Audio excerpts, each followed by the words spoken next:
Hello, everybody, and welcome to our application tips and strategy session. We are so thrilled that you are joining us today and learning more specifically about Columbia Climate School's ever so riveting application process. And we are joined today by four of our current Columbia Climate School students. Um, I think this is a really great session. It's my personal favorite because we really dive into the application process and address all of your questions. And make sure you feel fully anchored when submitting your admissions application. What I would like to do is just make sure everybody's able to hear us appropriately. So in the Q&A, if you could go ahead and share your location. So city, state, country, we love to see that geographic diversity. We have the chat disabled, but the Q&A function should be working. So feel free to share it, and we look forward to seeing it.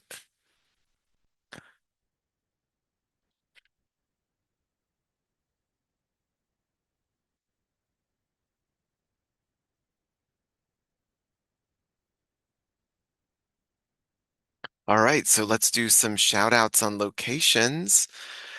Colorado, Ella, welcome. Maryland, Corey, awesome. Ian, I'm so glad you're able to make it. I spoke to Annika and I mentioned our meeting, and she was like, "Oh, I got to get in touch with Ian from St. Lucia. That's awesome." Los Angeles is in the house. We always have strong West Coast representation. Boston, Alabama, Paris, Pittsburgh, Bangladesh, welcome. Manhattan, New York. We love also the boroughs. That's also extremely important. We like that specificity. Um, Boston, Massachusetts again, New York City, Phoenix, France, DC, excellent. Houston, Texas, South Korea. Wow. Tip my hat off to anybody joining us in East Asia today at this time. We really do appreciate it. Bangalore, India, Toronto, another Boston. That's fantastic. Columbus, Ohio. We were just in Columbus, Divine. Santiago, Chile, University of Cambridge, UK, like another Los Angeles, Lake Tahoe, Nevada. This is great. And what we can go ahead and do is also just answer live in Barcelona, Spain. College Station, Texas. Katie, we were just out in College Station a couple weeks ago. My colleague Laurel Zimashihi was there. New York, New York. Valencia, Carmen, I'm so glad you can make it. Berlin, Germany. Washington, D.C. Binghamton. This is great. Philadelphia, North Carolina, Bangladesh, New Zealand, San Francisco. This is phenomenal. Thank you guys so much for joining the session. What we are going to go ahead and do now is formally walk you through our agenda. Okay, so in terms of the agenda, what I'm going to do is introduce you to our phenomenal panelists. We're then going to go ahead and transition to the application components. We're going to discuss the transcripts in a little bit more detail. The quantitative resume, specifically for the MS in climate finance, is going to be spotlighted. And then we are going to wrap up with the letters of recommendation, statement of purpose, and finally the Q&A. But before I go into the formal programming, what I would like to do is introduce our panelists and allow them to share a little bit more background about themselves. So if we could begin with Jacob. Jacob, if you don't mind sharing with us specifically um, how did you specifically your academic and professional background, and where were you enrolled prior to Columbia Climate School? Yeah, thank you, Alfred. So hi everybody. My name is Jacob. I am in my first semester here at the Climate School, and I did my undergrad at NYU, where I studied environmental studies, sustainable business, and public policy. Um, and yeah, I'm from upstate New York, so it's not too far away from home. Did I answer all the questions, or am I missing something? No, that's great. That's. Did Okay, you want to say the perfect. organization you were with before? Oh, yeah, sorry. So in my I graduated in May 2024. So in my gap year, between then and now, I worked at Hudson River Sloop Clearwater, which is like a education vessel that goes up and down the Hudson River, teaching the youth and the people about the environmental ecology. That's great. Thanks so much, Jacob. And how about Indy? Can you share with us a little bit more about your background? Yeah, hi guys. I'm Indy. I am from Brooklyn, New York, born and raised. I went to undergrad at SUNY Purchase, where I majored in environmental studies. I minored in biology, and I concentrated in ecology. I am straight out of undergrad, and now I'm here in my first semester at the MS in climate. I'm doing the climate systems and analytics certification, and yeah, I'm excited to be here. Wonderful. And Jasmine, a little bit more about your background. Thank you, Alfred. Hi, everyone. My name is Jasmine. I'm from China, and I've done my undergraduate degrees at University of St. Andrews in International Relations. And then I've also finished a master's degree from London School of Economics and Social Policy. And before joining Columbia, I have interned with different research institutes, NGOs, and international organizations doing climate-related work. And yeah, it's also my first semester here and I'm really excited. Excellent. And Esther is going to be joining us momentarily, I promise. I know that many of you are going to be awaiting to hear from Esther as well. So stay tuned. We're going to circle back as soon as she hops on the call. Um, in terms of now, I want to dive into the actual programming and specifically the admissions review process. Okay. Something I need to emphasize for everybody joining us and or who are applying in the process of applying is number one, it is a holistic review of all application components. The admissions committee is going to be looking at your academic ability, your commitment to climate change, your fit within the graduate program of choice, whether it's the MA Climate Society, the MS in Climate, or alternatively the MS in Climate Finance. You can only submit one application as well to Columbia Climate School. So you are not submitting two live applications, for example, to multiple graduate degrees.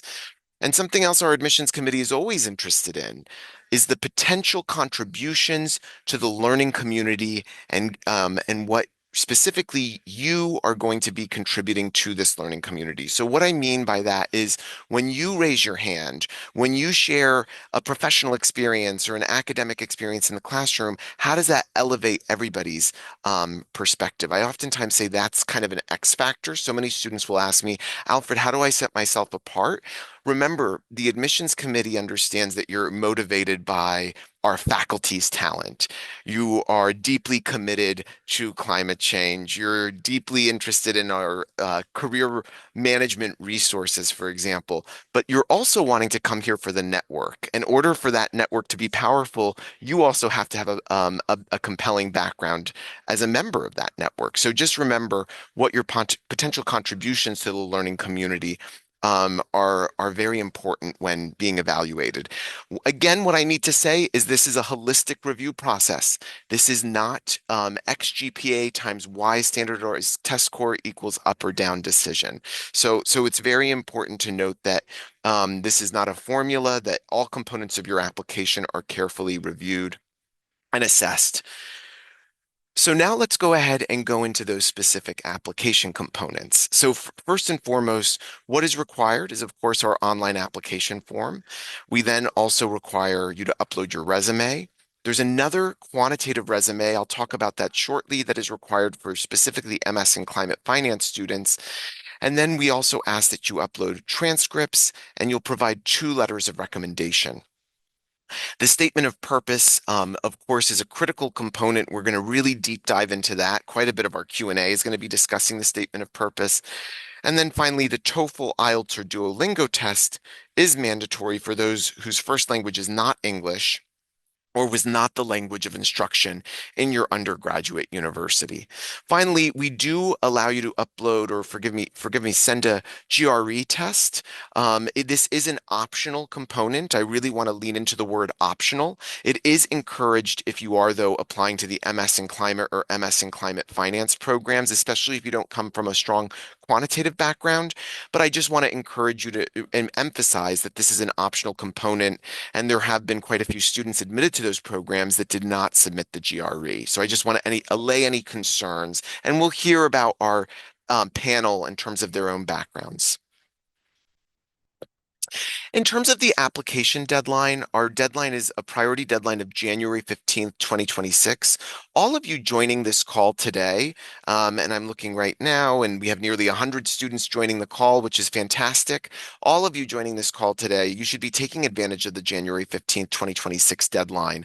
It's highly recommended if you are particularly interested in merit scholarship consideration. Um, not only do you increase your chances of receiving merit funding by applying by the priority deadline, but also our decisions are released sooner. So you would be receiving an admissions decision in March by applying by the priority deadline. I also want to note if you are applying by the priority deadline and you're interested in the MS in Climate Finance program, there is something called the Stanley Park Climate Finance Scholarship that has a separate application. You do have to apply by the January 15th, 2026 deadline to be able to then be allowed to submit a Stanley Park climate application, which is a separate application due by February 1st. And then finally, our final deadline is March 1st, 2026. I'll just briefly note that there is a quantitative resume for the MS in Climate Finance application. We do have, and actually, if I can ask one of our admissions interns, if you could copy and paste, even in the chat box, the quantitative resume PDF that's on the application website. Sometimes it's helpful. We give robust instructions for what that quantitative resume is supposed to look like.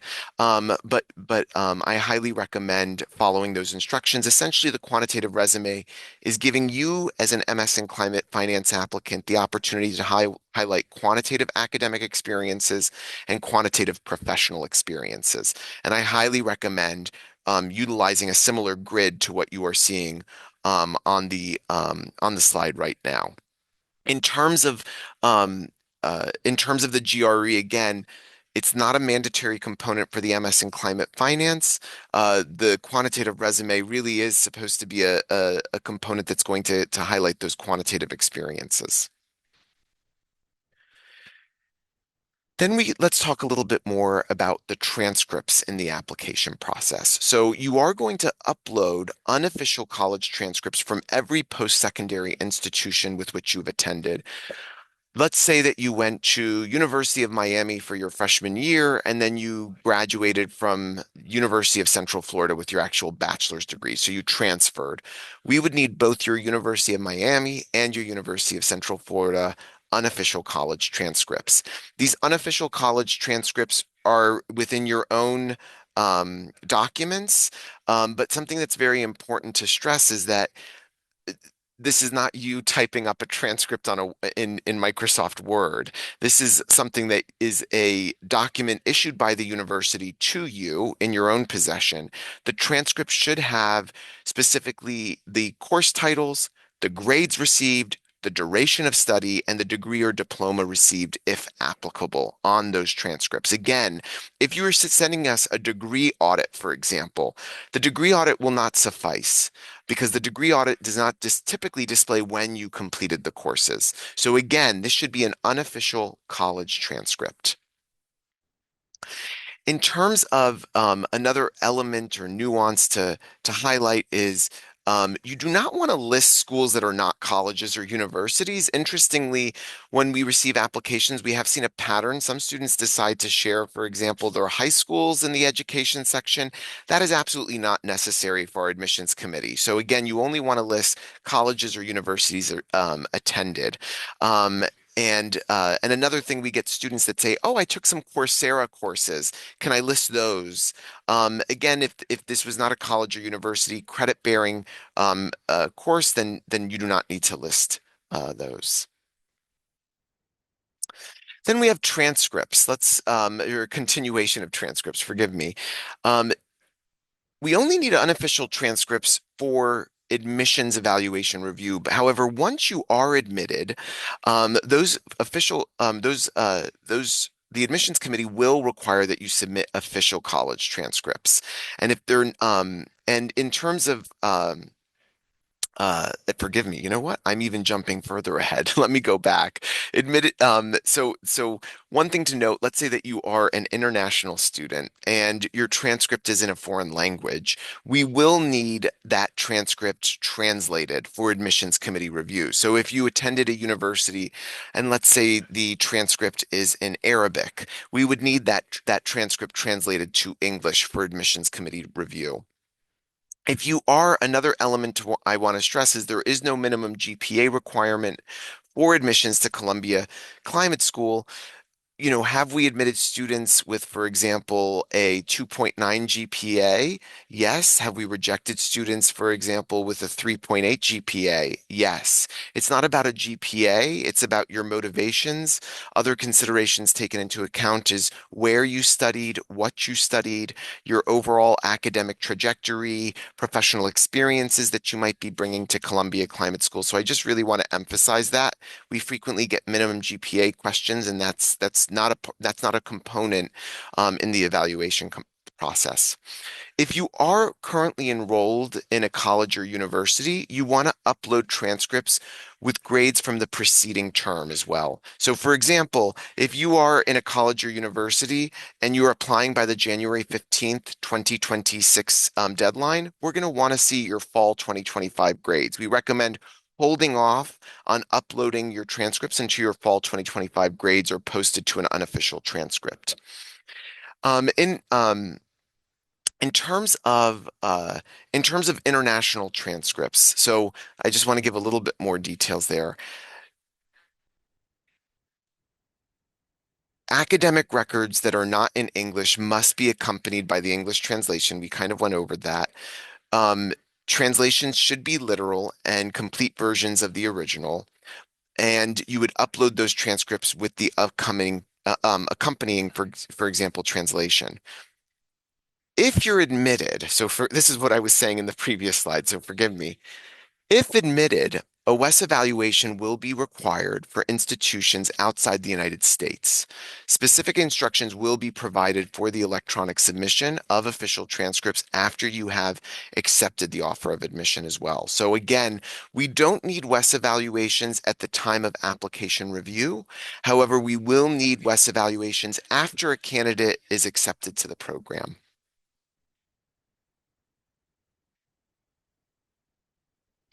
In terms of standardized tests, we have the TOEFL, IELTS, or Duolingo English test.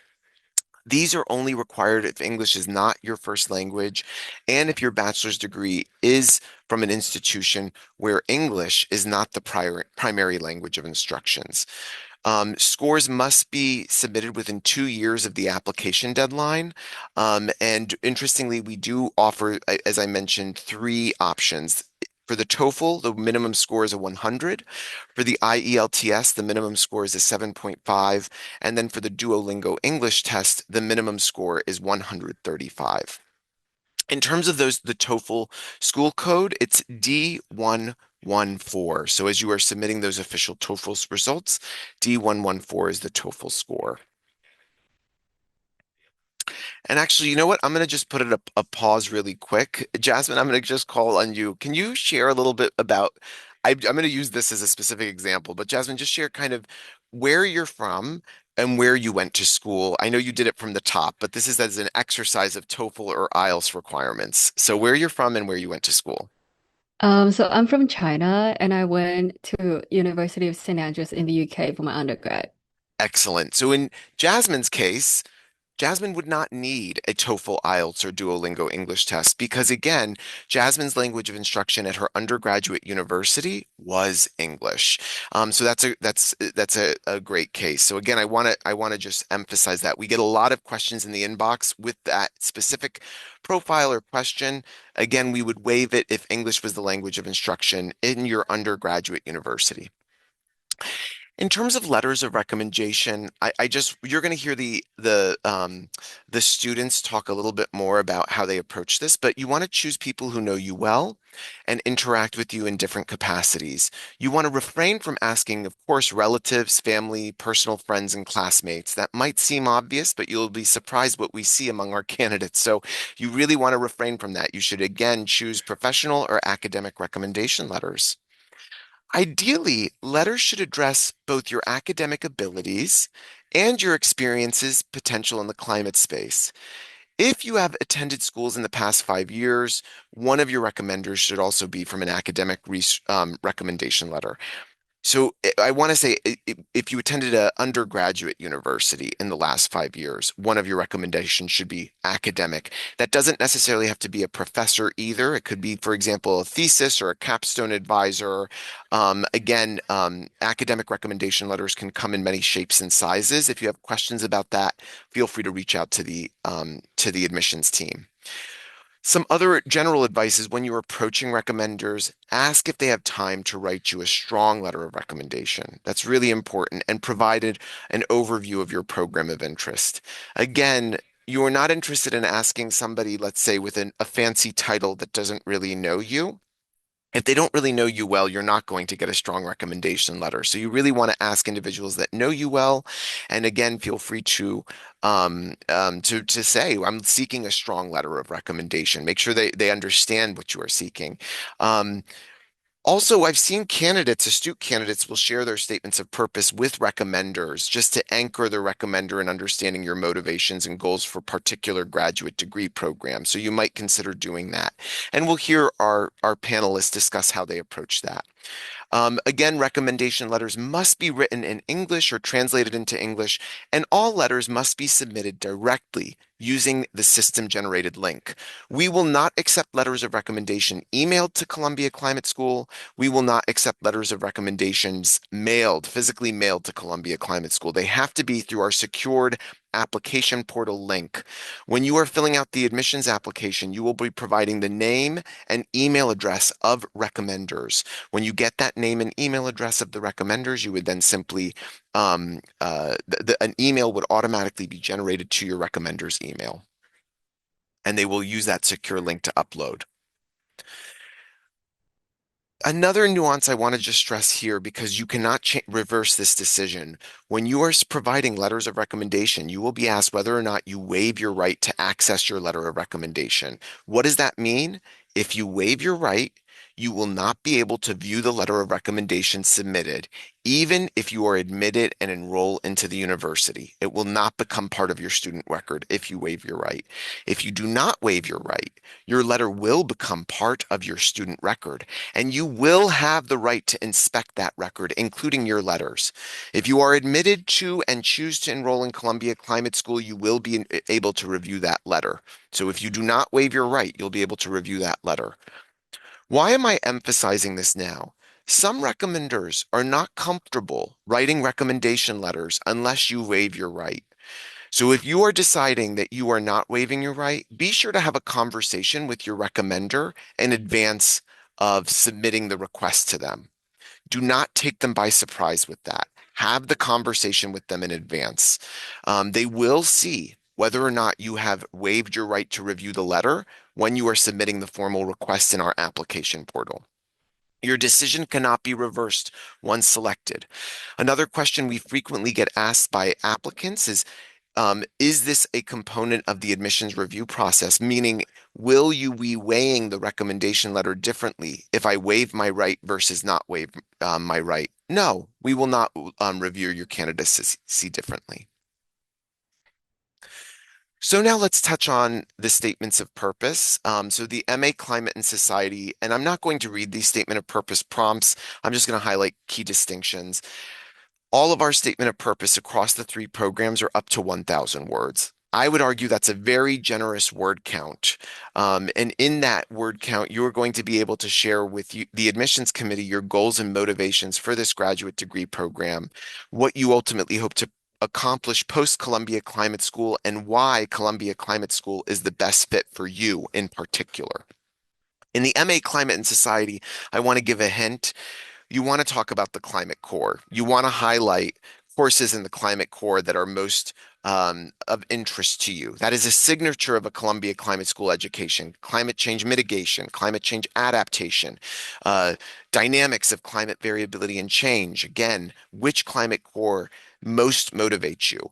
MA Climate and Society also has climate justice in the climate core. Maybe that's an area of particular interest. Maybe you are completely jazzed by climate data and you just cannot wait to dive into quantitative methods of climate application. Highlight the climate core courses of most interest to you. For the MS in climate, very similar statement of purpose. There's a nuance here, and that relates to the advanced certificate. When you're applying for the MS in climate program, interestingly, we are asking you which advanced certificate is of most interest to you. You are not committing to an advanced certificate in the time of your application. You do not officially declare an advanced certificate at Columbia Climate School until midway through your first semester. But you should have a narrative around the advanced certificate that most interests you. And then for those of you that might be interested in a dual degree, particularly in carbon management or architecture and urban design, you would also highlight which dual degree you're interested in the MS in Climate Statement of Purpose. Finally, for the MS in Climate Finance Statement of Purpose, the nuanced detail here relates to not only the climate core, but the business core. So which Columbia Business School courses are you most interested in enrolling in? Tips for the statement of purpose. You want to make sure that that this is your voice. Um, this is your narrative. This is an opportunity for self-reflection. Feel free to describe your journey at this point in time. What is your climate story? Who are you? Why are you passionate about climate issues? Really articulate those goals. What are your objectives? How do you want to make an impact? Identify a core course that appeals to you. And then for the program specific prompts, we kind of already went over that, but be thoughtful about why MA Climate Society, why the MS in Climate, why the MS in Climate Finance. As it relates to the statement of purpose, what do you want to do? Write multiple drafts, edit and seek feedback, edit, edit, edit again. Clearly articulate your fit with the program. Start early and brainstorm. Share your academic and professional and personal trajectory. What you don't want to do, copy and paste a statement of purpose for a different program, summarize your resume, or write extensively about information that is explained elsewhere in your application. So you don't want to do essentially a narrative form of your resume. That's not very helpful. So now, I think the meat and potatoes truly is in this session, hearing from actual students. And before we formally begin my questions, what I want to do is particularly highlight Esther now. So Esther, if you can now share with us a little bit more, as everybody else has, about your background, your education background, your professional history, and maybe why you chose Columbia Climate School. Hello, everyone. I'm so sorry I was late. I was having a few technical issues. My name is Esther Namalondo, and I am a climate finance candidate here at Columbia. I am from Uganda, East Africa, born and raised all over, and just studied at Skidmore College for my undergrad. When I graduated, I moved down to New York City and started working at BNP Paribas for a few years. There, I had the pleasure of them moving me to Montreal. And so I moved to Montreal for about 2 years and lived there. I was working mainly in corporate credit management, and we were financing renewables and the corporates in the energy space. And through that, I really wanted to learn more about climate change and how it was going to become a big risk to companies, people, banks. And then when they launched this program, I absolutely had to apply and decided to uproot my life and move. And here I am. Yeah. That's phenomenal. Thank you so much, Esther. Can you, I know, so Esther, forgive me, I'm going to pick on you first. Can you share with us a little bit about how you decided on your recommenders? Kind of how did you approach them? Any kind of tips for selecting recommenders? So we'll begin with Esther. Yeah. For context, I graduated 5 years ago, so I knew that one of my recommenders had to be from an academic background. And so I reached out to a professor that I'd had an independent study with in the environmental space because I really wanted that part to shine and my commitment to climate change and environmental studies to come through. Not sure if I said this, but I did major in economics and environmental studies in undergrad. So reaching out to that professor, I thought would fill that gap for me for the environmental side, because that is something that I've always been passionate about. And then when it came to finance, it can be a bit complicated sometimes because people who know you or may not be the people that you work the closest with. And so I wanted to develop a good mix of that. And I asked a mentor, um, when I joined the bank, to write a letter for me. I chose him as my mentor when we started, and he'd always been very supportive of my career journey. And so we worked on a couple different projects together, and a number of the managers that I worked with as well reported to him. And so I felt that he had enough background for a knowledge on what I did at the bank and work-wise, and also understood who I was as a person and cared about me in that way. So it it it made sense for him to be the only person for me to ask to be my recommender. Excellent. I appreciate that, Esther. And then maybe Jacob, how did you approach the recommendation letters? I know that you mentioned you took a year between undergrad to grad. Did you select two academic recommendations? Did you pursue one professional? I'd love to hear it. Yeah, so I had always known that I would probably do one academic and one professional. So for academic, I had a go-to professor that I spent most of my time at NYU with. She was my advisor. She worked on an independent research project with me. I took her course. So I was with her almost at least in some capacity each semester of my time there. So I knew she would definitely be the go-to. Um, we had talked a lot about grad school. We had talked a lot about work. So she knew kind of the way my brain worked and how I wanted to steer my career. So I think I built that relationship pretty well early on, and I kind of knew always it was going to be her. And then my second one was a professional recommender. I had done a 1 year long fellowship, and the fellowship director became a mentor of sorts. So also, similarly, when I realized we were building a relationship, I had said, no, one day I'm going to apply to grad school. Would you like to be my letter of recommendation? And she said, you don't even have to ask, just send me the link.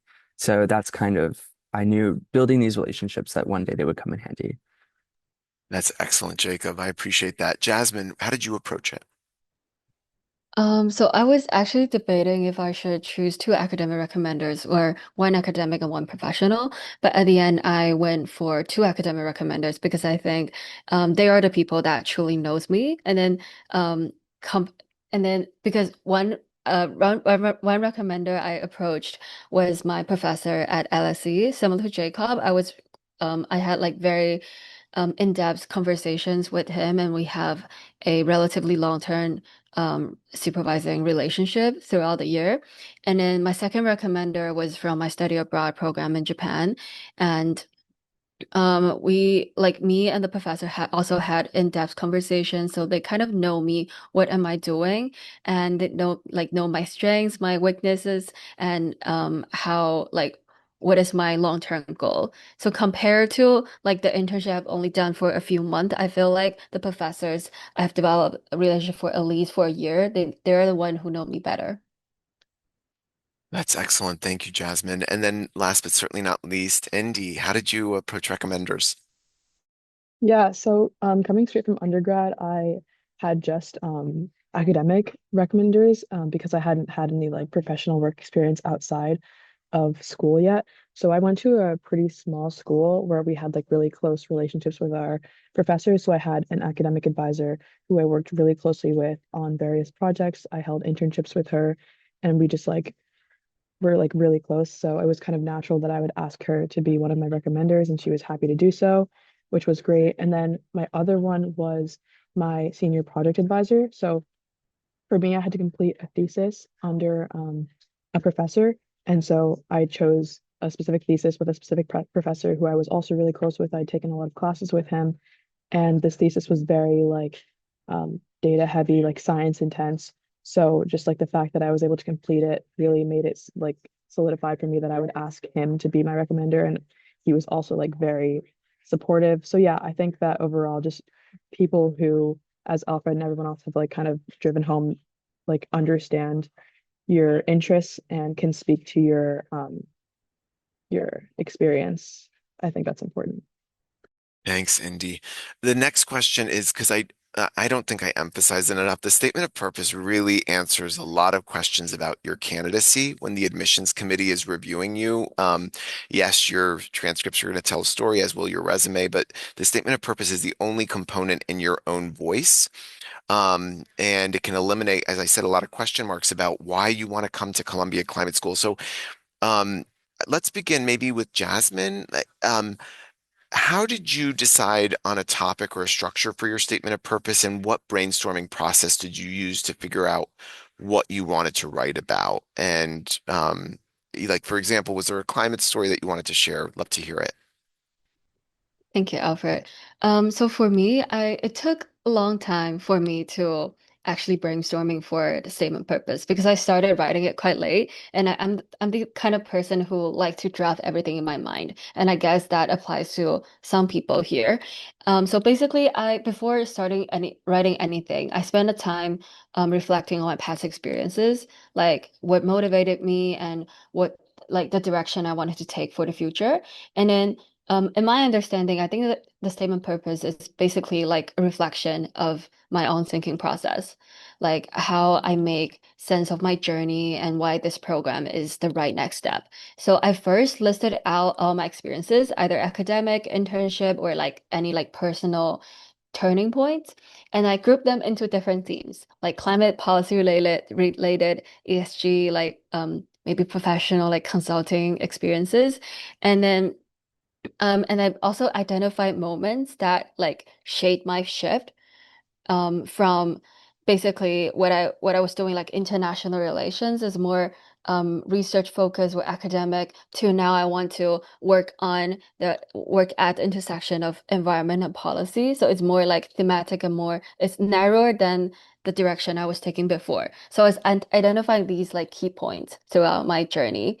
And then and then after having these kind of thoughts, basically I have the first draft of my statement purpose, and I share it with a peer I know, like who knows me really well, and one professor who actually wrote the rec letter for me, and my peer helped me to check like clarity and the voice if that sounds like me or not, and the professor helped me to make sure that the narrative actually aligned with my long-term goal and sounded professional. So I guess that's a effective way of doing this.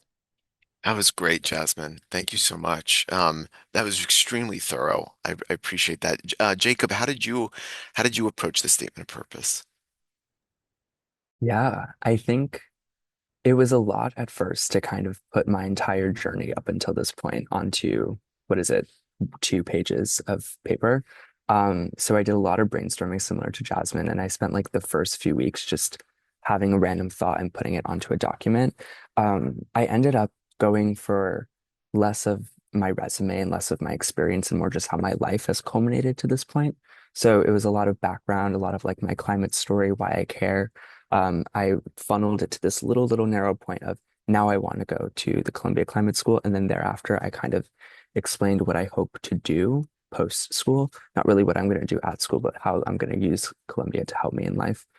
Um, and I think when it came to reviewing, I had shared it with both my recommenders so that they could know what they were kind of writing a recommendation about, but also so they could give me any feedback if need be. And then I had one professor from my undergrad who I shared it with, and she absolutely tore it to shreds. And that was some of the best feedback I've ever gotten because now when I write papers, I think about her obliterating my story. And it just really it touched me in such a way where it is some of the best feedback I've ever had. And that'll always kind of hold true. Isn't that fascinating how like honest feedback can really strengthen your application. That's the truth. Yeah. Um, Esther, how did you approach it? I'll just say that the version I started out with is definitely not the one I submitted.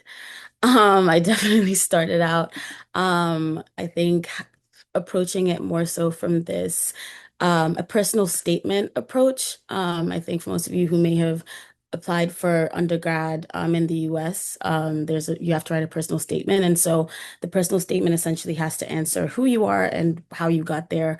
And because that was the experience that I'd had, I wanted that to shine, and that's how I initially started it. However, when I read the questions that they were asking, which was, how do you want to solve this big problem, climate change, it appeared that I really had to narrow down what my interest in climate change was and where it stemmed from and what I wanted to study and why, and how the specific program would help fill those gaps. And so I think through that, I went through so many editing changes everybody did and has already talked about, and really didn't I tried not to make sure it was a regurgitation of my resume because I didn't want them to read three different resumes for me at that point. But I also wanted to make sure that the admissions team was going to get a sense of who I was. And so finding that little balance of, who I am, what brought me here, but also this is the problem I wanted to solve. And this program is really, really essential. When I looked at it through that lens, I think I really shifted and it helped things flow a bit better. I'm not sure if that's helpful to anyone, but that's really helpful. That when I think about it, that really helped me narrow down my topic and start writing things that made a bit more sense. I think I was writing a bit more stories in the beginning, more That's so great. No, personal. that's really helpful. And then Indy, I'm promise I'm not going to do this. And Indy keeps getting selected last. I'm going to change it up. I promise. Okay. It's okay, I don't mind. But yeah, I'm kind of just gonna echo what everybody else said. I think I had a similar trajectory as everybody else. So I started writing my statement of purpose kind of immediately, like right after I found that I was going to apply to Columbia Climate School. And so yeah, it was kind of just a long brain dump at first, and then I would just devote time to reorganizing it. And so it kind of ended up starting with like a story, like the trajectory of my life, not just like a regurgitation of my resume, like Esther said, but yeah, more of like a story, like telling your personal climate story. And then I just connected it to like what I like have did like what I did in my undergrad, like my research, and then it was kind of why Columbia and like why the climate school, and then I connected it to like the advanced certificate and the core courses. So like overall, I would just say that I went from very broad my story, what brought me to where I am, and then narrowed it down into why this specific program, why I want to take these specific courses, and then what I hope to accomplish in the future. And I shared it with lots and lots of different people, and it did, in fact, get torn to shreds, like Jacob said. And it was very helpful. I think that just have as many different people look at it as possible. I had my recommenders look at it, I had my other professors look at it, I had family friends look at it. And all of their feedback helped. I didn't always take every single bit of advice that I was given, to be quite honest, but I think it was just like really helpful to understand how other people are seeing my statement of purpose.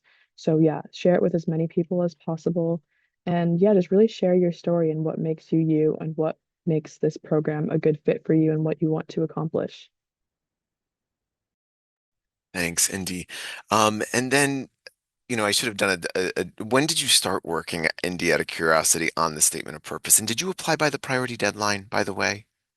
I did. I applied by the priority deadline, as all of you should. But I don't know. I don't have a specific date that I started working on it, but I would say spring semester of my senior year, I just started to brain dump, and then I kind of took shape during the summer, and I was kind of refining it by the fall.